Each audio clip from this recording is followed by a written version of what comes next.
Hello and welcome everybody to Tostan's first webinar, including our leadership circle and our global mobilizers. My name is Suzanne Bowles and I am Tostan's global partnership specialist. I'm delighted to be able to welcome you into this webinar. We've been planning this for a long time at the sort of urging of our leadership circle. Tostan's leadership circle are a group of strategic philanthropists who drive our mission and our scalability. For those of you who are calling in as global mobilizers, you are critically important supporters all around the globe who drive Tostan's mission with time, talent, and treasure, talking about the work that we're doing, believing in the work that we're doing, and giving what you can when you can. And we're really, really happy to be able to have you here. We've got a fantastic agenda for you today. We've got three really interesting presenters, some of whom you may have already heard in the past. Molly Melching, Guèye, and Elena Bonometti are all here, taking time from what they're usually doing, which is driving this mission forward, to share with us a little bit about some of Tostan's most recent innovations. So I am incredibly interested to hear from Molly first. She's going to be speaking a little bit about some of the historical context of Tostan and the Community Empowerment Program, what her experience has been through the years that she's been living in Senegal, and also telling us a little bit of the uniqueness of the Tostan model and how it's created the space for some new developments in civil society, sustainable development, economic democracy. So Molly will go first. We're going to hold questions until the end of Guèye, who will go second. Dom is going to follow after Molly, and he's going to talk a little bit about his work with the Empowered Communities Network, which grew up in Senegal out of communities that had completed Tostan's 3-year community empowerment program. For those of you who are on the leadership circle who have been with us for quite some time and are super steeped and aware of and involved in this work already, some of this will be a refresher, but you'll also be hearing about Molly's latest updates on decentralization. And then at the end, we're going to hear from our new wonderful CEO, Elena Bonometti, who's going to first facilitate a discussion around what Molly and Dom have shared with us. And then she will go right into talking a little bit about some of Tostan's plans for scaling and enhancing partnership in this key moment. So thank you all very much. And just a quick reminder, if you're on the panel, if you can mute yourself when you're not speaking.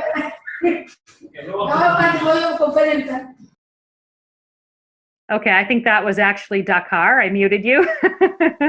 We've got a nice, robust office happening. So I'm going to hand the platform over to Molly Melching, who is going to tell us a little bit about where all of this has come from. Hi, Molly. Hi, everyone. I'm so happy to see how many of you have joined us today for this webinar. Some of you already know my own history in Senegal and with Tostan, but for those who don't, I would really love to take a few minutes to explain how the Community Empowerment Program, which we call the CEP, originated so many years ago. I originally went to Senegal for only 6 months, but I stayed on, never really wanting to leave. And now I have been living and working there for the past 45 years. My arrival in Senegal corresponded to a really exciting time in African history. It was about a decade after independence when there was great intellectual fervor as Senegalese people were deciding which way forward after French colonization. But when I arrived, numerous development agencies were also present on the scene. And as you can imagine, they had their own ideas about how development in Africa should take place. Now, since I was fluent in French and Wolof, one of the national languages of Senegal, I was often hired to interpret on visits to villages where projects, again, that were often conceived in Paris or in Washington, D.C., were being implemented in remote and resource-poor Senegalese communities. Well, I certainly learned a lot from those visits. I was often disturbed to discover what I call like a cemetery of costly projects in rural areas. And those, despite well-intentioned development schemes, where wells and health centers, pumps, and things like millet machines were brought in large numbers, but had so often fallen into disrepair only months after the outside expatriate project managers had left. And I was particularly disheartened to realize that it was often the villagers who were blamed for the project failures. So when I ended up, after 8 years in Senegal, living in a small rural village which had no water, no electricity, no school, and numerous health challenges, I decided to spend my time first just listening and listening and listening some more to the people in that community. And before embarking on any type of development activities, villagers explained that they first needed information and they needed new skills because they had never been to school. So together with young and old in the community, we created an education program in their own language, not in French, the language used in the formal school system. This program turned out to be the first iteration of what is now known as the Tostan Community Empowerment Program, or the CEP as we call it, initially developed in collaboration with these wonderful villagers. The goal of the program was to create a model of working with communities in which they themselves were at the center of the development process that started with them. Started with them identifying the vision they had for their future, their goals and priorities, as well as providing the knowledge and the skills they would need for them to be able to lead and to sustain their own development. And this program was actually quite successful. You can imagine how happy I was to see this. Our materials and approach were suddenly in demand by other organizations such as UNICEF. UNICEF saw in this integrated, holistic, non-formal education program a way to prepare communities to manage and sustain different projects in health, education, and in income generation. But the real breakthrough came in our program when, while developing a module on women's health, at the request of participants, we realized that just providing information on health-related issues would not be enough to support women in making needed changes for better health. And it was around this time that the director of the Senegalese Organization for Human Rights suggested that Tostan include human rights principles in our programs so that women would learn that they have the right to health. They have the right to speak up and voice their opinion. And above all, they would have the right to make important decisions leading to improving their health and the well-being of their families, of themselves, of the whole community. We use drawings, we use role play, games, songs, and the education sessions to help people better envision how human rights principles can be used and applied in their everyday life. We helped women practice and rehearse how to calmly, but firmly and with confidence, advocate for these new human rights with others, especially the men, of course, you can imagine, and the religious leaders, making sure they noted that these were not just women's rights, but that they were also men's and children's rights as well.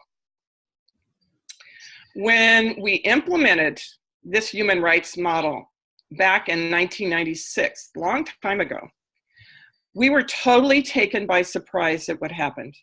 Women started speaking up publicly for the first time at community meetings, taking on leadership roles with confidence, organizing to improve healthcare in their communities, building makeshift schools, and advocating with local authorities for teachers to ensure their children could benefit from their right to education. They ran for office to better promote a human rights agenda at the local level. They started ending violence against women and children by respectfully educating, and they convinced all community members that these practices just would no longer be accepted in their community. Community members realized through human rights education that it is possible to change deeply embedded social norms when they don't lead to health and well-being, and that they could engage others in joining a positive grassroots movement for health and well-being through information sharing and a process of values deliberation. So 28 years later, Tostan has now witnessed so much success implementing the CEP model in 8 countries, both in West and East Africa, in Somalia and Djibouti. And part of the success, of course, includes the abandonment of FGC and child marriage, now in 8,476 communities. And over 20,000 women have risen to leadership positions. Often these are women who had never left their compounds before. And now they were in leadership positions not only within their communities, but even at the district and national levels. Women have also experienced economic empowerment by leading and managing successful income generating activities, which Guèye will explain in a little bit. We have also been able to respond to many requests from communities and develop new post-CEP modules, including a module on peace and security, a module on the reinforcement of parental practices, and recently, a very exciting module on decentralization, which I would love to discuss a bit further with you today. As in many emerging democracies, the Senegalese government has been encouraging increased citizen participation through a process of what is called decentralization. And this is happening pretty much in all West African countries now. In order to give more voice and decision-making responsibility on local issues to the people at the grassroots level, the government has transferred increased powers at the district level. Local district councils are made up of citizens elected from the communities, which are part of these districts.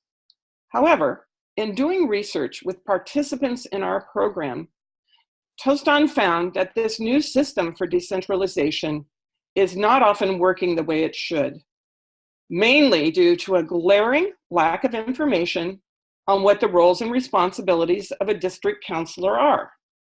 Now, why, you may ask, were there counselors not being trained in these areas if they were now given such decision-making powers? Well, Tostan found that often it was the elected mayor who had been trained in French. And he was then expected, and I say he because it was usually men who are elected as mayors, to return to the district council and share what he had learned at these seminars. But he had to do it in local languages because the counselors usually do not speak French. Now, you can imagine that this did not always happen. And often this was to the mayor's advantage, as he could then use the counselor's lack of knowledge to his own personal advantage.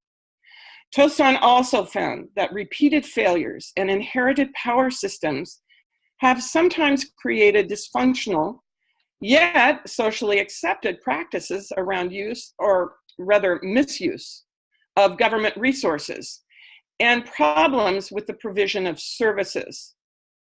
This lack of transparency and irregular allocation of public funds was cited by all, both villagers and council members, as being frequent and widespread. So Tostan wanted to respond in a way that would support the rise of civic engagement that comes from knowledge and being motivated on the part of the people themselves.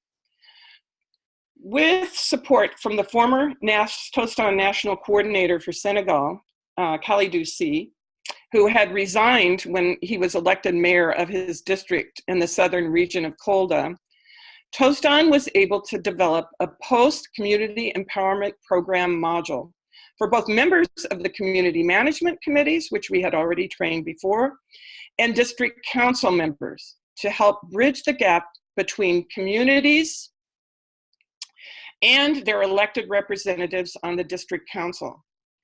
This training was provided in national languages and used a vocabulary that even non-literate counselors could understand. Now, why was this training on decentralization at the local level so important? It was, first of all, key in providing transparency on the goals of decentralization for all involved, both at the council level, but also at the village level. It also made clear to the district council members that they played an important role in sustaining and following through on the important decisions made by the communities who had been through Tostan's 3-year program. For example, when the communities decide to end FGC through public declaration, it really is not the role of Tostan or any other NGO for that matter to follow through on these decisions. It is rather the elected representative of the people themselves who serve on the local district councils to do so. So this year, from January through May 2018, 2 highly experienced Tostan staff led the 4-day training of the local district council in 8 districts in 4 regions of Senegal, while well-trained field supervisors led training for 24 community management committees in the same 8 districts. 3 to 4 months after the trainings, a follow-through assessment of short-term impact showed numerous positive results. To cite only a few examples, local councilors stated that they felt newly empowered to fulfill their roles and responsibilities as councilors. Many district councils had already made changes in regards to the division of tasks within the council, as they now understood how individual talents and interests could better contribute to improved district management. And council members had already made trips to communities in their district to work with the community management committees in order to report back to the council on needs and priorities, and to follow through on FGC and child marriage abandonment in those communities.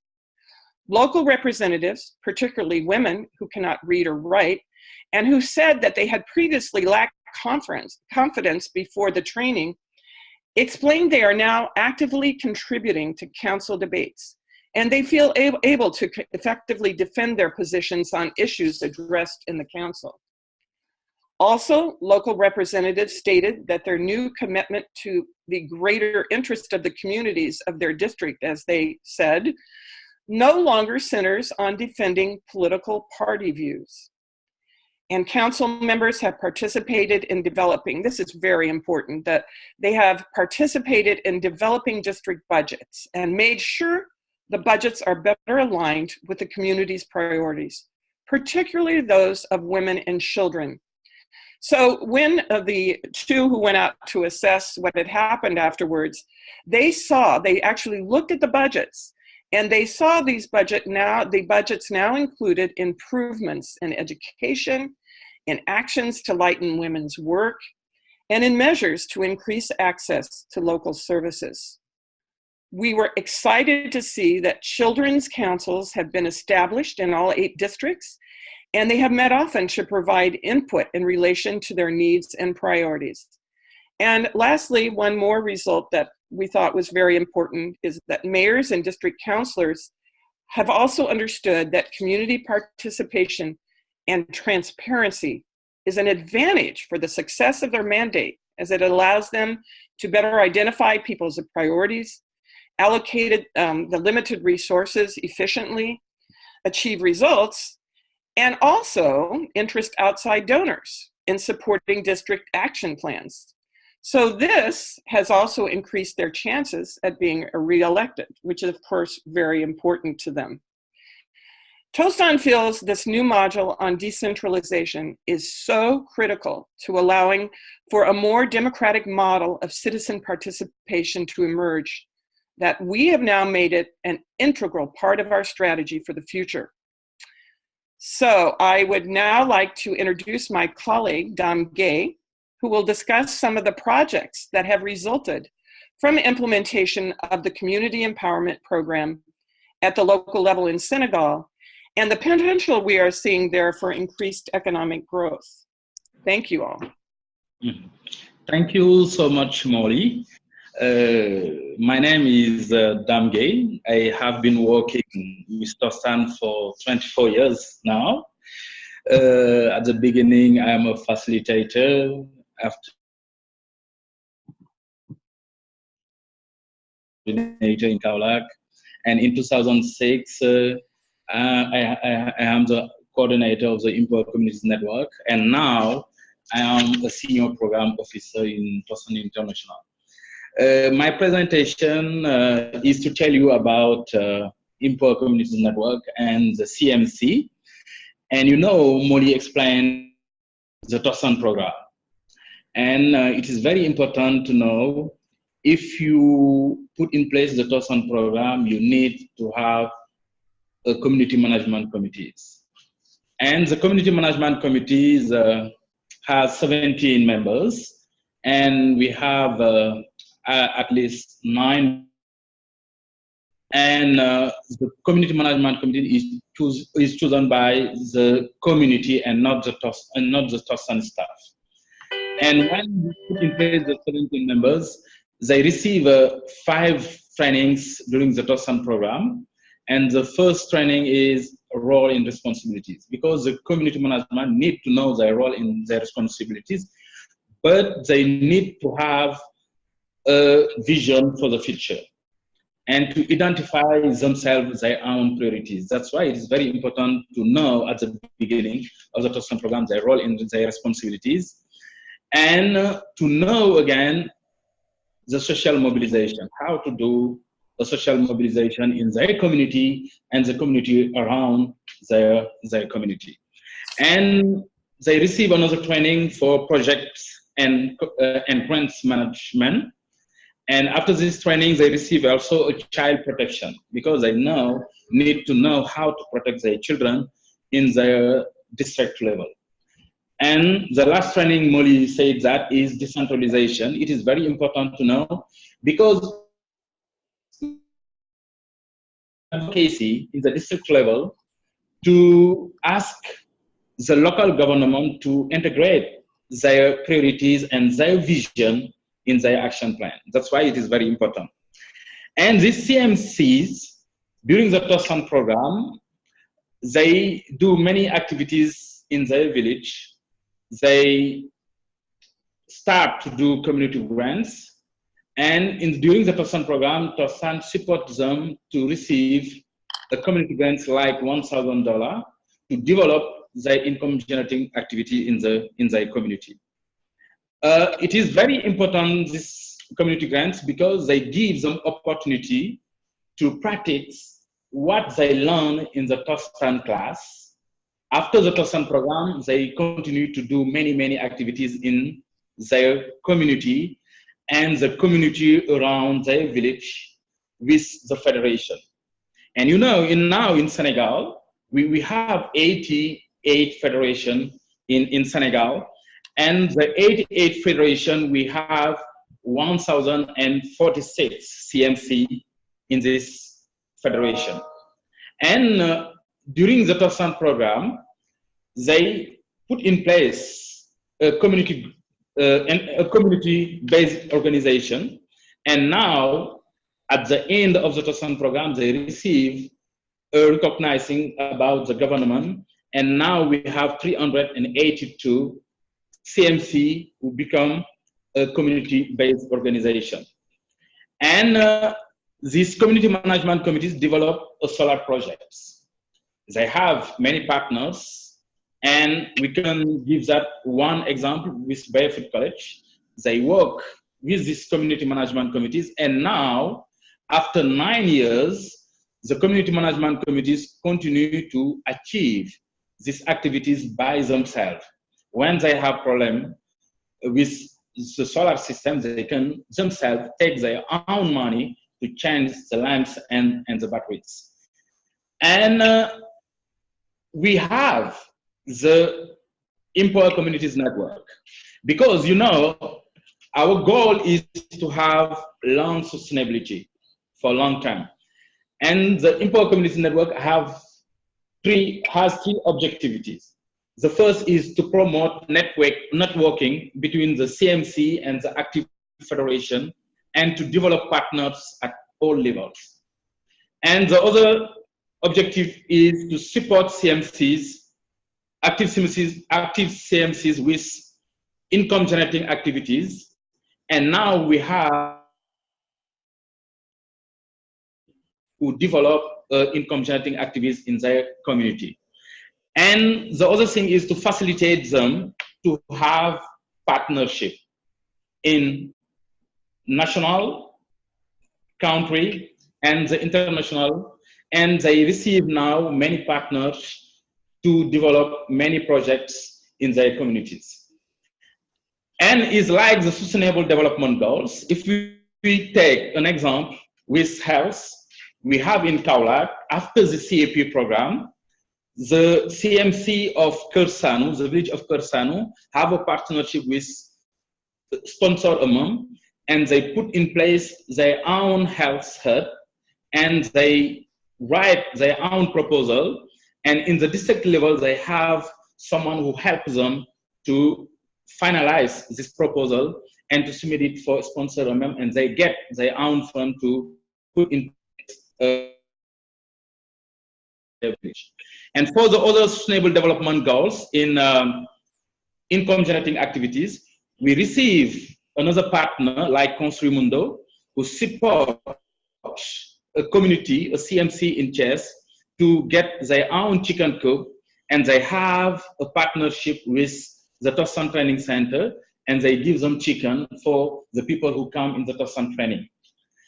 And the other thing is, we have challenge. The challenge is, you know, it's not easy to develop a small project in the community because we have many partners who support all these community, and we need to do monitoring and evaluation. And sometimes the challenge is to program. And it is very important to have a solution for this challenge, because after 10 years of the Tostan program, we need to know what's happened in this community after the CEP and after they receive funds to develop this project. And we have another partners like Solar Village Project, because they support all these communities to develop many projects in solar projects. And it is very important to do a monitoring after the Tostan program. Thank you so much, and I turn the floor to Elena. Thank you. Thank you so much, Dan, and thank you, Molly. Welcome, everyone, for those who just connected. In the meanwhile, it's a pleasure being with all of you, and we are so happy and so excited that you accepted our invitation today. So my name is Elena Bonometti. I have the honor and the pleasure to lead Tostan since September 2017 and to succeed our founder, Molly Melching, which we heard just before Dan. First of all, let me just introduce myself very briefly. I've been working and living in this amazing continent, Africa. So actually, we talk from Dakar, Senegal, for the past 16 years. It has been an amazing journey, an amazing journey in which I have met incredible women and men at the community level that inspired me every day and really taught me what dignity means. So I find myself at the right place today, leading an organization whose mission is dignity for all. I'm always so inspired by Molly and all my colleagues, and thank you, Dan, in particular, for all you have done with Tostan for the past 24 years.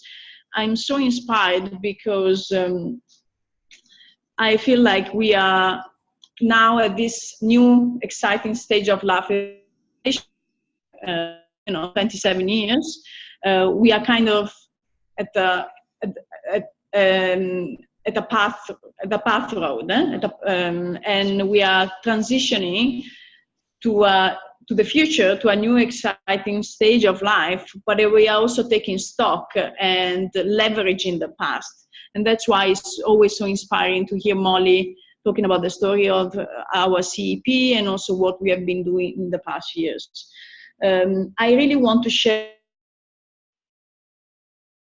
thank all the global mobilizers, and in particular the leadership circle that has been really pushing us to achieve what we have achieved until today, and really have been inspiring us as well through their vision partnership, through their visionary partnership. So today I really want to share the excitement and direct us towards the agenda that we have for the next 5 years. And as Suzanne mentioned at the start of the call, we are really committed to engaging actually through this called the intelligence and the optimism as well of all of our stakeholders. And when we think about stakeholders, of course, we think about the grassroots. We have amazing visionaries at the village level who are driving actually these innovations that Dam has tried to, showcase, and also the strategic few are that share our high vision for a world of human dignity. So this call was, and it is actually the best opportunity in sharing our ideas and thinking about the future, and also receiving your feedback and actually bringing out your ideas, because you have amazing ideas and we want absolutely to take advantage of it. So my first year as a CEO has been a lot about sustain, impact, and scale. I've chosen these 3 words. And actually, as you have heard from Molly and Dan, sustainability and impact, the impact that we have at the grassroots, are really at the core of what we do. And we strongly believe that our scaling agenda should talk about sustainability impact first.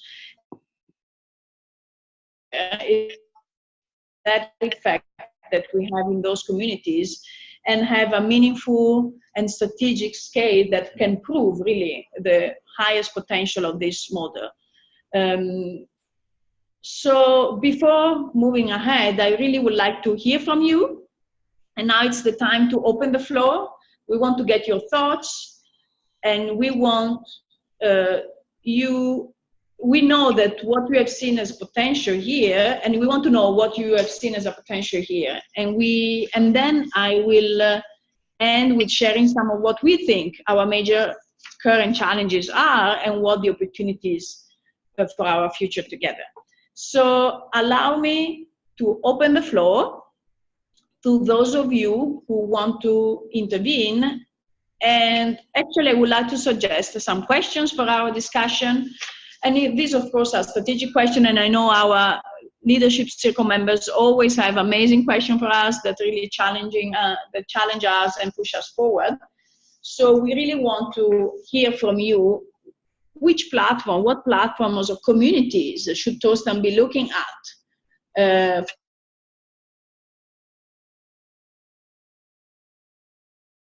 and also what potential do you see in the current environment that we are not exploring yet? Or what other opportunities should we be considering? And what are we missing? Are we missing something? What is that? Please share your thoughts, share your ideas, ask challenging questions. If you have any specific question to Molly or Dam related to their presentations, we are really, of course, happy to take those as well. So just be very specific and tell us if one of the questions is related to what Dan presented, or otherwise, please share with us. We are here to listen to your ideas. Thank you so much. This is Suzanne, really quick. Just intervening to say, if you're having trouble speaking or being heard, you might want to check on the participant list. You can see that you might have been muted over on the left, or that you might have muted yourself. So for those of you who are trying to talk who can't be heard, for those of you who are attendees who are on mute, you can punch a question into the question and answer box also. And if you're having trouble unmuting yourself, you can send me a message and I will unmute you for you. We did get a question in the question box from one of our attendees, and it's this is a question for Molly. And it's, your way of changing things sounds very much like the spirit of motivational interviewing. I guess that's a coincidence, but have you discussed this with people in that area of motivational interviewing? Can you hear me, Suzanne? I can. Okay. I have never heard of motivational interviewing. The way of changing things evolved really from the grassroots. Really, the way we came about learning how to strategize and ending female genital cutting and changing harmful social norms came from one of our village participants. His name is Demba Jawara. He's an imam and a village chief and one of the wisest people I know. And he is the one who really helped us to shape how we can change harmful norms. I'm not sure exactly of what you were talking about when you said your way of changing things, Cecilia, but I will look into motivational interviewing. I've never heard of it before. And again, we've been doing this since, well, the program actually started in 1982 in the village of Samanjai. So we have been doing this for a period of time, and we are learning a lot from other theories. So we're always open to hearing other ways of approaching creating active citizen participation and empowering people at the grassroots level. Thank you, Molly. Elena, are you able to see questions, or would you like me to share them with you as they appear? Please, I think yeah. Okay, so the next question up is from Louise Rohr. Hello, Louise. She says, my question is for Dom regarding the ECN. I'm curious about how the communities raised funds to put towards the partnership programs that they undertake with other organizations. Thank you, Suzanne, for this question. In the Empower Communities Network, we have in database 186 projects from all the community management committees, 186. They wrote their own proposal, and they have a person who works in the development projects who support them to finalize this proposal. And when they finalize this proposal, we have two options. The one option is we have a Construir Mundo who support community in the grassroots when they write their proposal about $2,000 or $1,000. And when they write the proposal, we submit this project for the Construir Mundo, and they send directly the fund for the community management committees.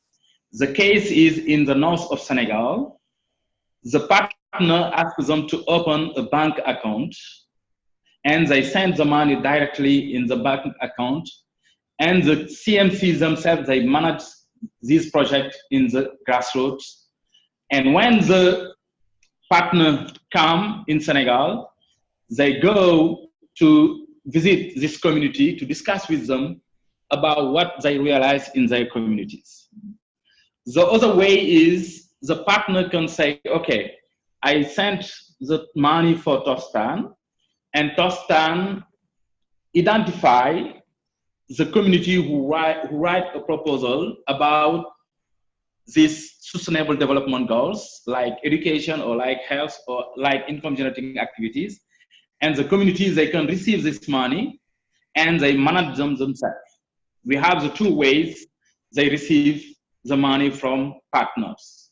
The one case is in the north of Senegal. We have 5 community management committees who receive directly the money from the partners. And we have other communities in Chess, in Kolda, who receive the money from the partner. I can give you the case in Kolda with Sally Kenye. The coordinator of the CMC signed a protocol with the US Embassy with self-help, and they received $7,000 to achieve a project in Sally Kenye. Wonderful. Thank you so much, Don. That's a great answer. We're getting wonderful questions from our attendees. Quickly want to just bring the next question, which is, it's actually more of a comment from Michelle Reed. Hi, Michelle. She says, there are 2 platforms you may want to be on. They are We the World and Charter of Compassion Women and Girl Sector. So we'll definitely take note of those. I don't know, Elena, if you want to speak up as to whether you've heard of those or whether we're already engaged. No, unfortunately not. I haven't heard about those. So thank you so much, Michelle. This seems like an amazing lead. So we will definitely look into that. Thank you. Thank you for your ideas. Excellent. And the next question is from Rahul Mitra. Welcome, Rahul. Thank you for your question. This one goes to Molly. Molly Melching question, can you please provide some details on how impact is measured at Tostan? Is impact measured at the individual participant level or at the community level? And that's Rahul's question. Okay, sure. Hi, Raul. Thanks for your question. As you can imagine, monitoring and evaluation are very important at Tostan, and we've been so very lucky to have had support from the Bill and Melinda Gates Foundation over the past years in improving our monitoring and evaluation systems. And we are, because Tostan claims results in the entire community, but not only in the community, but in the social network, we have been measuring not only at the participant level, the individual participant level, but also at the community level. In our last evaluation, when we did our program in 150 communities in 4 West African countries, Mali, Mauritania, Guinea, and Guinea-Bissau, we did an evaluation in which we selected randomly selected community members and interviewed them. And we don't have time on this webinar, but if you are interested in monitoring and evaluation, I think what is very exciting and innovative about Tostan's monitoring and evaluation program now is that we are evaluating from a social norms perspective and piloting this. We have a lot yet to learn, but we certainly learned a lot from this last evaluation we did in 150 communities after 3 years of our community empowerment program, where we saw very high levels of abandonment of female genital cutting, of child marriage, of change not only in attitude, but also in change in behavior in terms of 5 different areas, in terms of governance and education, in terms of health, including female genital cutting and child marriage, environment, and economic growth. If you are interested, you certainly can contact us to get more information. All right, thank you so much, Molly. We have a quick follow-up to that from Louise Rohr, followed by a question from Mark Wheeler, followed by Donald Mowry, just to make sure that everyone knows they're being seen. And first, Louise wanted to say thank you very much to Dom for that great response. And her second follow-up is directly on the heels of this M&E question, and it is, how are community members involved in the M&E process? I'll just go ahead and answer that. This is Molly. Yes, one of our biggest challenges and one of our biggest goals for the future are getting the community members much more involved in the monitoring and evaluation process. Right now, of course, we do a baseline with both quantitative and qualitative questions and indicators, and then we do a midterm, and then we do a final evaluation. Our goal is to get the baseline results back to the communities, to get their involvement and input so that they can do their own monitoring and evaluation in terms of what their goals and priorities are, as having identified at the beginning of the program. Of course, we do that within the classes and with the community facilitator who's there and who always continuously asks for feedback. Are we achieving the goals that you have stated that you would like to achieve, which are priority for you, that you have discussed at the very beginning of this program? But we would like to do that more systematically through our monitoring and evaluation systems, and are really working on that actively right now. Getting them more actively involved at the end of saying, and getting back results we found, getting their feedback, but also having them do the evaluation of our work that has led them to either achieve or not to achieve their goals. Wonderful. Thank you so much. And now we have a question from Mark and I guess Lisa Wheeler, who are together, fantastic longtime supporters of Tostan. This one goes out to Elena Bonometti, CEO. He says, and I'm going to try to in Mark's voice, if possible. My personal view is that people are most motivated when they share a personal stake in the outcome. If that sounds vaguely private entrepreneurish, it's intentional. At what point will Tostan be interested in connecting villagers to selected projects to provide access to business opportunities or to capital? Elena. Thank you so much, Mark, for this question. I mean, I think it's a very important one. And when we talk about opportunities, you will appreciate how much we are looking at any possible co-investment and partnership opportunity, and therefore to create a platform for these 4 CEP that so far we have done in the way that Dan has described, but we are looking forward to see in a more structured way what's next for our community after the program. So definitely we are looking at connecting villagers. We are so interested in connecting our villagers to different projects. Now, we strongly believe that, and what Molly had described in terms of decentralization will definitely be an amazing conducive environment for this to happen, and also a possible platform for that. We strongly believe that villagers should be able and now have the power and the empowerment to decide on what they would focus their energy, or what the agenda is for them, and for the well-being in particular, but also for their economic, of course, empowerment. And the economic empowerment itself, it's of so many visionary partners, so that our villagers to access to those emerging ones. So I would say we are ready. What we need to do is really to have a process of co-design with our communities. We want them to be involved in that. We want to avoid any initiative or any opportunity being parachuted on them, but then being on the driver's seat of that opportunity. And of course, it will be entrepreneurial from their perspective. And, we are a training organization. We are a non-formal education organization. So our interest is for the villagers that partner with us to be empowered to make those conscious choices when the opportunities are presented. So definitely, we are ready and interested. We just want to provide that conducive framework that is going to help our villagers making the right choice.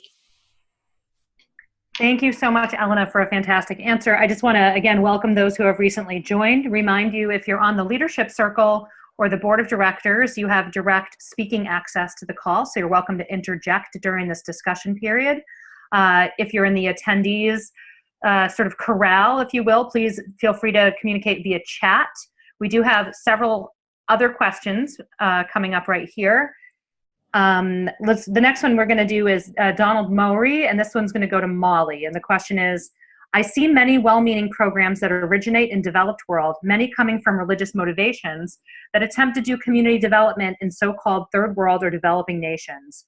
How can Tostan educate these programs and take advantage of the potential for advancing the Tostan model, which seems to be the international model for community development suitable for all communities?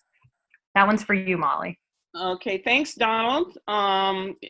Thanks for your comment and your question. Actually, what Tostan has decided to do since 2015 is to share our program, an overview of our content, our participatory methodologies, our human rights approach, and our what we call organized diffusion. That's the outreach of the participants to other community members and then to their social network to end harmful traditional social norms. And all of our experiences and lessons learned from doing this program over the last 28 years. So we have this 10-day training program at our Tostan Training Center located in Thiès, Senegal.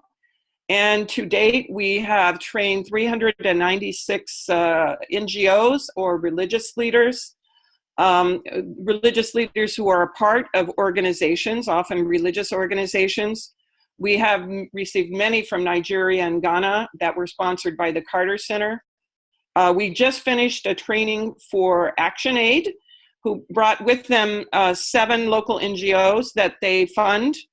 They brought 2 from each of the 7 organizations, and they are really interested in the Tostan approaches, and it was a very successful training where they felt they could really use the new information that we brought on social norms, particularly because they're working a lot on social norms now. So in that way, we are trying to share with as many people as we can at the Tostan Training Center, either through the 10 to 12-day trainings, or now we're offering even the first module of our program next year for organizations who would actually like to use the sessions from our program. Excellent. Thank you so much, Molly. Let's see. So sorry. I got a little distracted because we have 2 different question boxes going at the same time.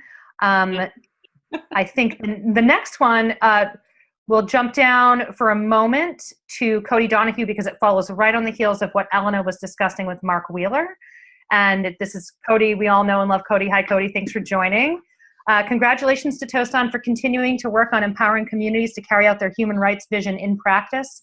I am curious if you have any new experiences with connecting the Empowered Community Network communities to large-scale economic development projects or bank or private capital schemes, and advocating for human rights and community engagement mechanisms into the process. My concern is that you sometimes get small projects with high reporting burden, and Tostan cannot supervise everything. How can you attract partners with your good reputation and then do the warm handoff to the community's governance structure? And this is really speaking to one of the challenges that Dom himself identified in his section. Elena, do you want to take that? Absolutely. Thank you so much, Cody. So nice that you made it. You know, it's precisely what I was saying. So it's really a follow-up on what Mark was suggesting. And, you know, we have small capacity for managing or, you know, let's say facilitating those relationships.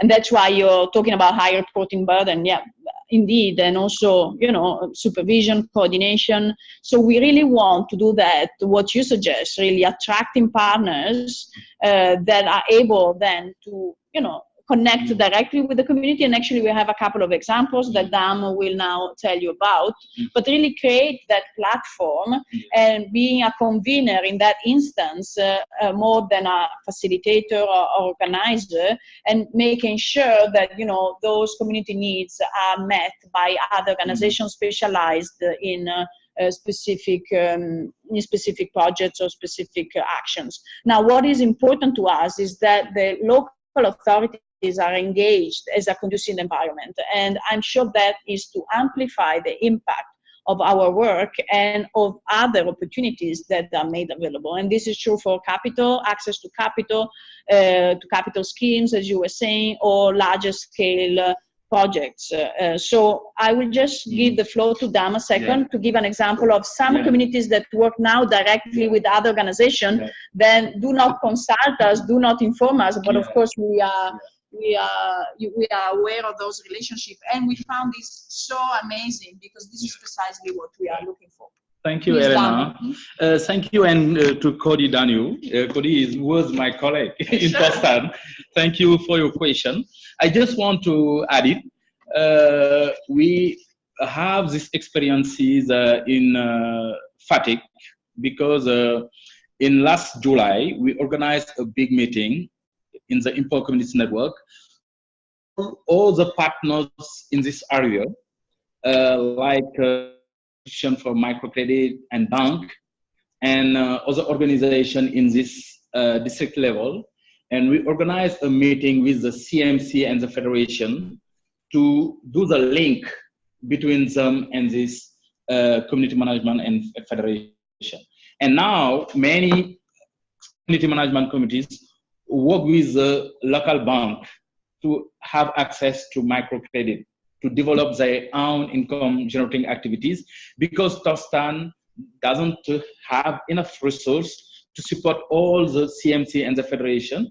And now themselves, when we create this meeting between them and the other partners, we have many CMCs and federation who get their fund from this microcredit institution and banks now.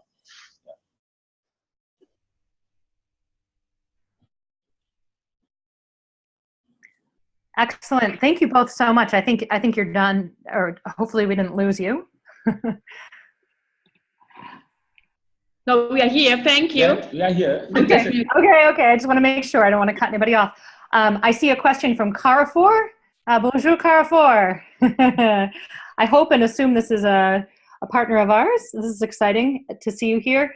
You said a question, you asked Elena, is there a strategy for identifying visionary partners in Europe? And Elena, with your permission, I'll start to answer this one now, if you'd like. Thank you, Suzanne. Yes, indeed. I just wanted to thank you for the question. Actually, I'm Italian, and as you know, so I'm European, first of all. And, you know, because we are an American organization, we have always traditionally looked, of course, at the American and Canadian platform environment. But definitely, Suzanne is leading a team who is looking, you know, across the board. So please, Suzanne, take this question. And thank you so much. Of course. We are actually beyond looking at a strategy for identifying visionary partners. We already have several visionary partners in Europe. Tostan has a very interesting trend of potential philanthropists or friends coming to visit the programs and becoming so impressed by what they see take place that they go back to start their own Tostan sister organization. And I know on the phone today, on this call, we're joined by Anne-Charlotte Ringquist and also Jonathan of Tostan Sweden. So we have a home base in Sweden where we often visit. We also have a home base, Tostan Denmark, where we have Caroline and Jan Christensen and several other people. We have very dear friends in France. We have Orchid Project, who is a close partner, historical, like a sister organization based in London, and many, many, many more. And what I'm saying through this is that our strategy to identify partners, we like to mirror what happens in the grassroots with Tostan communities. We believe that we are bridging visionary communities. We are seeing innovations in the grassroots that people who share our values of human dignity will recognize globally. And that is where these sister organizations are springing from. And the strongest case for support that we can make is going to come from people who fully understand and see what's happening. We do also go out of our way to prospect and identify foundations that we could be working with, identifying conferences that we should have a presence at. But we actually think that our rate of bringing in new strategic philanthropy who will invest directly in Tostan's core strategies is much higher when we're working with our close leadership circle and our close friends like the Wheelers in France and Orchid Project and our sister organizations. And I don't want to forget Canada, though it's not in Europe. We do have Tostan Canada as well, who's also on the call with us today. And so many pod groups and these smaller regional groups in the United States. We've got we're represented today on the call with Seattle, I believe. Southern California is on the call. We may have Boston. There are so many little groups that are philanthropists themselves who have decided they want to open this to their community. So that's the strategy that we take overall, as well as looking at what potential inflection points. And so if Carrefour has ideas, please feel free to email. We'd love to engage you on the topic. All right. Are there any other questions or comments?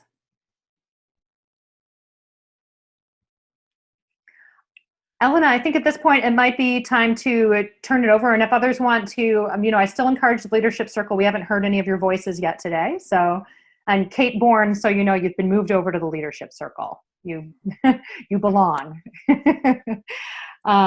So feel free to chime in. And Elena, I'm going to turn the baton back over to you. Yes. Also to sending questions and comments, feedback. This is so encouraging, and we we are so excited that you enjoyed, you know, this kind of interaction, and I think this is a premiere, but we are going to organize more of this. And so I just want to, you know, thank you, Mark. You're saying this was fantastic. Great job, Suzanne, and everyone who helped make this possible. Thank you for your encouragement, and nice, you know, congratulations for the Tostan team.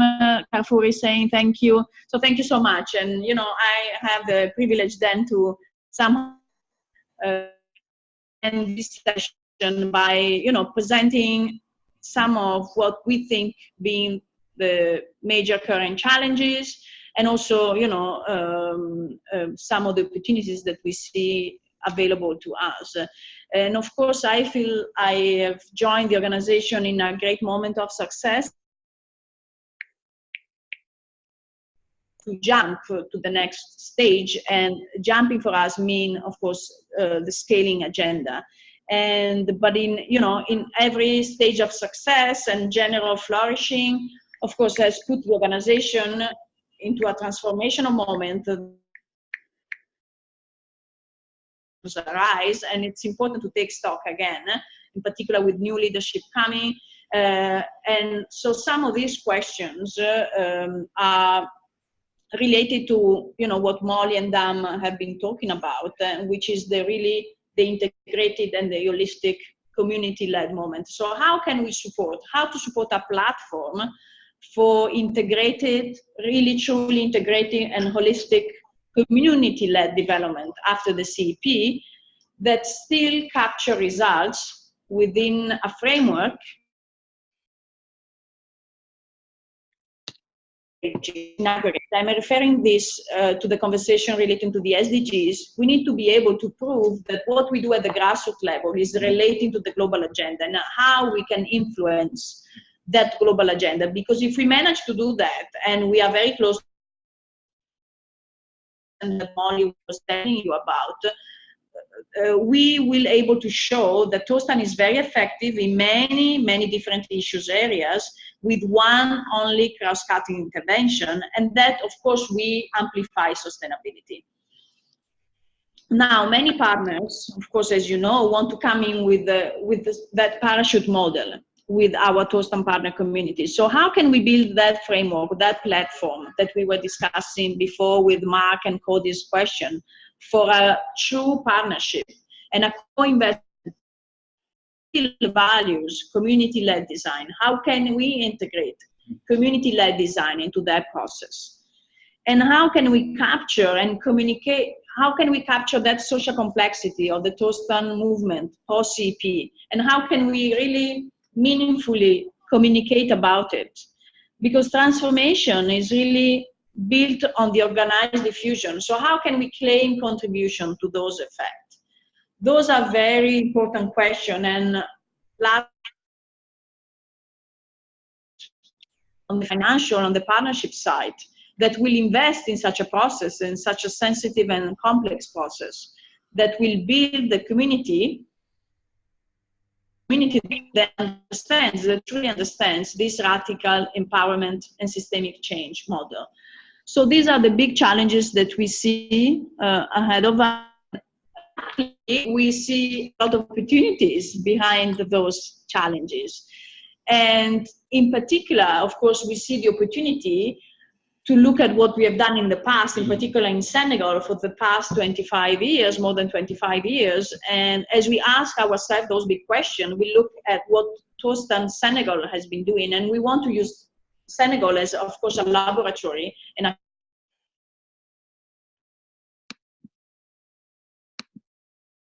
strongly believe, as Molly was saying when she responded to the M&E question, that even in monitoring evaluation, we need to engage the community management committees themselves in the new design, in a new and innovation, in a new design, to help them.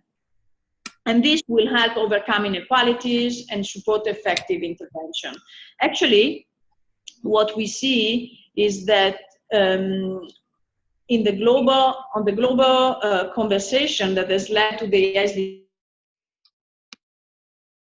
design and implementation, where of course identifies as a recommended method to improve the efficacy of development intervention, and also strategize for the inclusion of the most marginalized.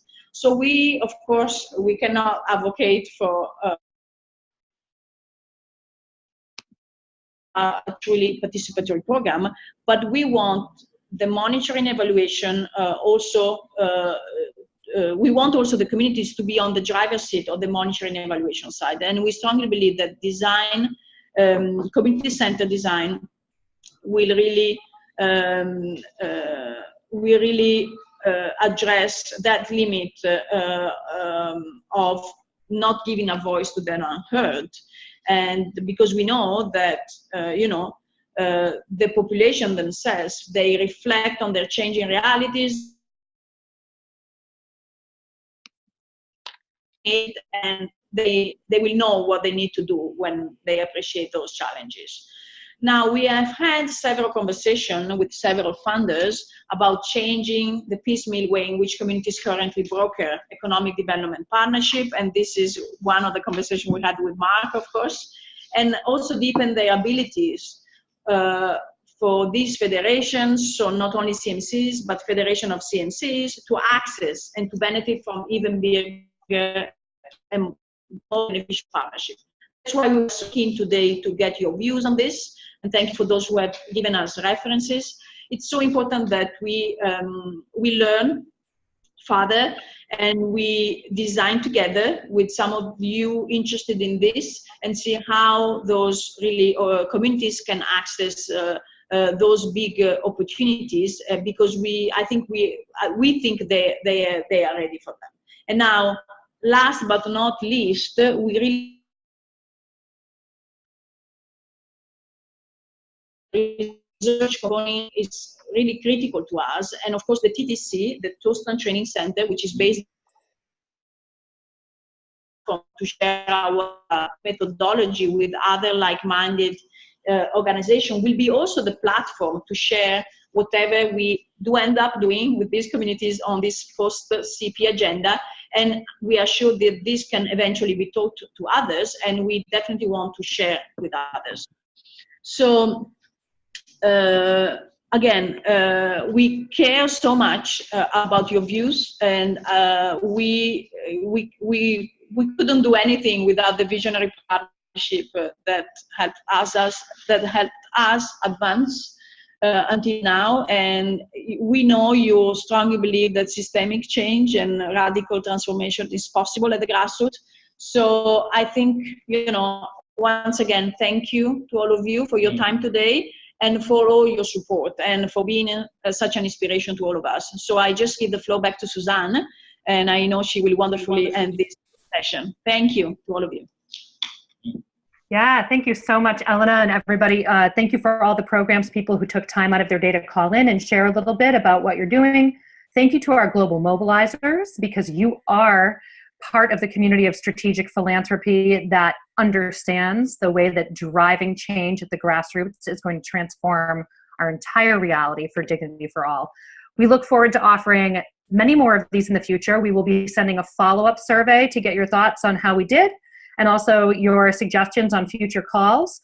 And we hope that you will follow us for the next couple months, because it's going to be a very fun and interesting ride as Tostan begins to plan scaling in 2019.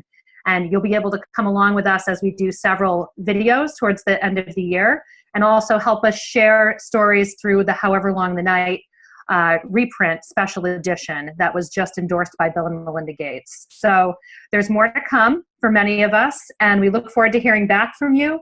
And thank you very, very much for all of you. We'll talk to you hopefully within the next couple of months again. Bye.